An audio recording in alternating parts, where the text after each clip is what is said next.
You know when you put loads and loads of effort into something and it all falls apart right at the end? 3 hours! Oh, it's heartbreaking, isn't it? All that time and effort, and for what? It's a feeling I'm sure we've all experienced, not least when it comes to hunting down platinum trophies. See, the thing about platinums is they encourage us to play games in often absurd ways, like when Metal Gear Solid 4 made you go back and watch all the cutscenes again so you could frantically press X on the flashbacks you'd missed. That was a long day. And night. And so when you pull an all-nighter or grind for hours and hours and hours, or slog your way through a game on the hardest difficulty setting in search of that elusive platinum and find yourself defeated by one irritating, unobtainable trophy, oh, the agony. Here are 7 such heartbreakers that stopped us getting a platinum. Bear in mind, these trophies aren't necessarily difficult, they're just ones that, for whatever reason, have eluded us on our quest for 100% completion. First up, we're looking at Topspin 4, a game that for months I poured my soul into, as not evidenced by the likeness of my self-made tennis pro. I unlocked 94% of the trophies in this game, won 12 consecutive Grand Slams, made Federer, Nadal, Djokovic and Murray cry in constant frustration. I just can't beat that weird guy who doesn't look like Rob Pearson. He must surely have the platinum trophy for this game. No, Andy, I don't have the platinum because of an annoying little silver called You're Not Kidding Anymore. All you have to do is reach World Tour Grade 15, which doesn't sound like a lot, does it? Well, it is. World Tour is the multiplayer component of Topspin 4, which means I actually have to beat real human players at tennis over and over, as opposed to the AI I'd spent the last goodness knows how many hours metronomically pounding to love.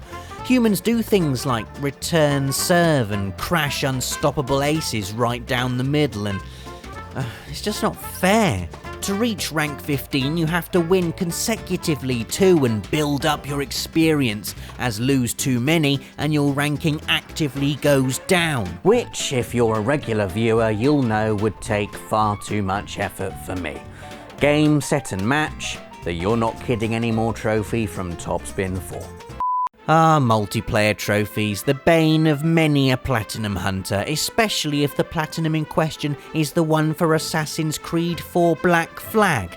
Now, Black Flag is a very big game, and I'm totally fine with sucking up every last square inch of it into a big collectibles hoover and seeing all those boxes get nice and ticked. Defeat all 4 legendary ships, done.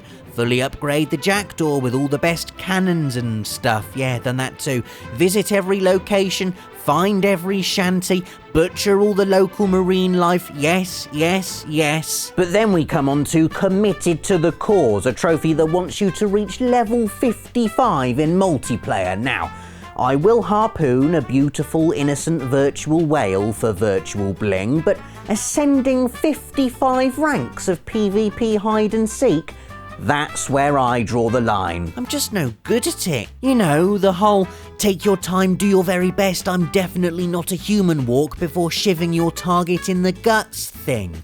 I'm too impatient. I end up jogging everywhere, which is too slow to catch anyone, but too fast to not be seen by whomever's tracking me and therefore not die. You know how much EXP is required to hit level 55? 526,000. I'm never getting this trophy. It was back in the year 2010 when I officially retired myself from the rigours of deliberately hunting down platinum trophies. I was doing well, I thought. I'd started my collection with Assassin's Creed 2, making the effort to look up the locations of all the feathers online, and continued with Heavy Rain, which means that yes, I have sat through all 18 variations on the ending, including the one where Ethan actually smiles a bit, which I think should be a trophy in itself. The end of my Platinum Trophy days were brought about by Mass Effect 2, however. And I did go for it, did every loyalty mission, romanced Miranda. I even, and this is not like me at all, braved the whole thing a second time on the insanity difficulty level. I wanted that trophy in my collection, and I thought I had it, until...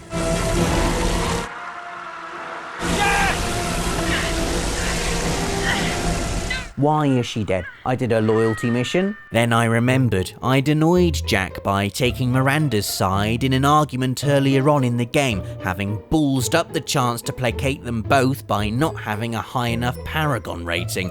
Therefore, because Jack was annoyed with me a little bit, she went and got killed in the final mission, ruining my chance of snagging the No One Left Behind trophy and therefore the platinum. Bit petty that, Jack, wasn't it? Anyway, you're dead now.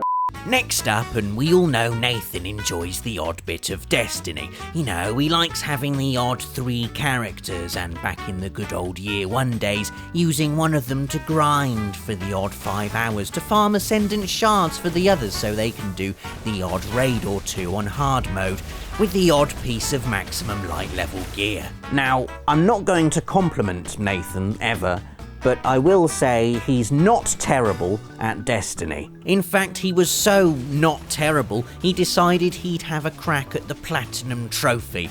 Sadly, that means unlocking Flawless Raider, which means completing a raid without anyone in your fire team dying once. Which means it's not just Nathan who has to be not terrible at Destiny, but everyone else as well. Sorry, Nath, not sorry. Infamous is another game in which Nathan nearly got a platinum trophy. He'd put in the effort to play the entire thing as both good Cole and bad Cole, but for some reason never quite managed the Stunt Master trophy, awarded for completing all the stunts in the game.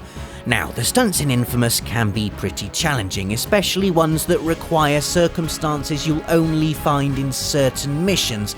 For instance, with right back at ya, you have to deflect thrown grenades using Shockwave, which becomes a royal pain if you missed it during Alden's Tower. If you've ever watched One-on-Onesie in Access Granted, you'll know Nathan doesn't take kindly to things he can't do. I hate this game!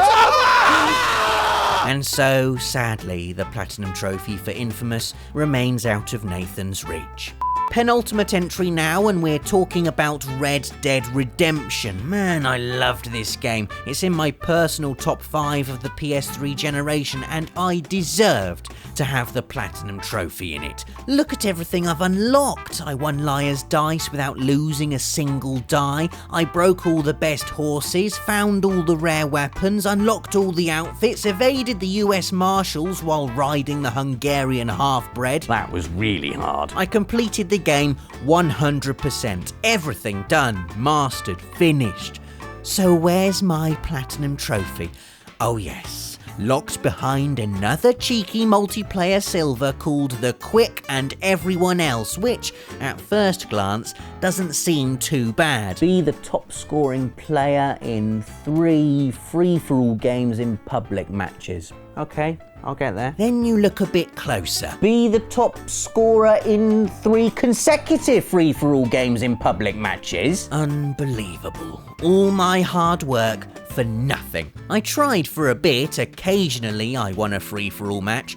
Once I even won 2 in a row, and then, trembling with adrenaline burnout, managed a pathetic 5th place in the next. Eventually I gave up, of course, because that's what I do, but I'll always remember the Red Dead Redemption Platinum. So near, yet so far. Like the time Dave thought he'd finally achieved his very first Platinum by unlocking 100% of the 5 trophies in Firewatch. Bless him. Our final entry this week, however, is Dead Space, with its Platinum Trophy that's haunted Nath for the best part of a decade. Like Infamous, Nath invested a lot of time and effort with Dead Space, completing it and then completing it again using just the plasma cutter in his continuing search for a Platinum that isn't Burnout Paradise. The one trophy that still stands in his way, however, Epic Tier 3 Engineer, which basically means you have to finish the game on the hardest difficulty setting. and it's a nightmare. The necromorphs are stronger and you'll run out of ammo like all the time. A thing Nathan found out to his cost was that it's a good idea to have multiple saves on the go in case you find yourself in an encounter where you literally have nothing to fight with whatsoever. Without a previous save to fall back on and being so far into the game, this is basically curtains. Nathan got his ass kicked time after time, and so, once again, the agony of being one trophy away from a platinum bubbles to the surface, and with it, the moral of this sad story. If you want to avoid the inevitable biting disappointment that comes with failure at the last, just don't try in the first place. And the other moral of the story is that you should like this video, watch another one by clicking one of the links on screen, subscribe if you haven't already, and come back here next week for another Friday feature. Thanks for watching.